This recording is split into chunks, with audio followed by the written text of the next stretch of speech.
Maithili express की शानदार प्रस्तुति। मां लक्ष्मी डिजिटल रिकॉर्डिंग स्टूडियो उसे सुना जा डीजे कंचन राज हाजीपुर वैशाली। तोहरे करनवा कोसी मैया घरवा छोड़ली है, कमला मधुआरवा छोड़ली है। मैया हे बता बरस मटिया कहैया सेवा कवा की धनवा मोरे दहाइए गेल हे।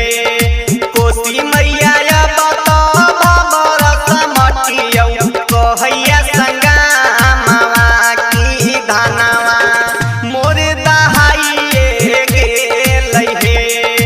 कमला मैया बता बरस मटिया कहैया सेवा कवा की धनवा मोरे दहाइए गेल हे।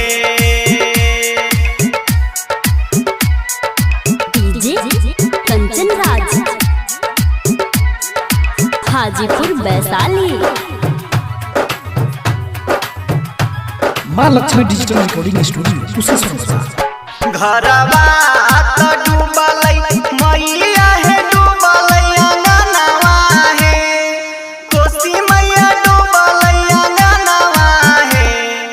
कोसी मैया बता बरस मटिया कहैया संगमवा की धनवा मोरे दहाइए गेल हे। कमला मैया बता बरस मटिया कहैया सेवा कवा की धनवा मोरे दहाइए गेल हे।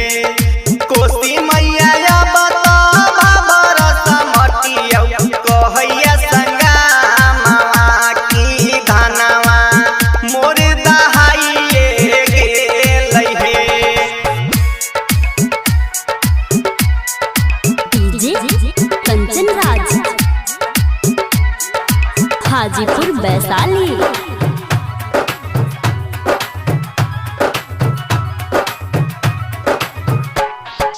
नहिरो त डूबलै कोसी मैया डूबलै ससुरवा हे। कमला मैया डूबलै ससुरवा हे। नहिरो त डूबलै कोसी मैया डूबलै ससुरवा हे। कमला मैया डूबलै ससुरवा हे।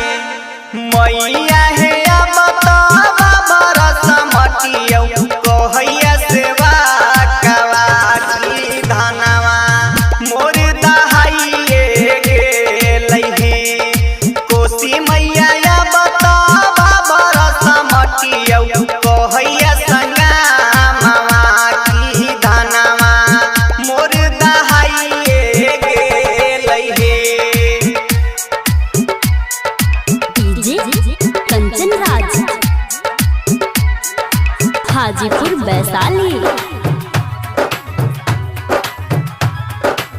मां लक्ष्मी डिजिटल रिकॉर्डिंग स्टूडियो उसे सुना जा करे छ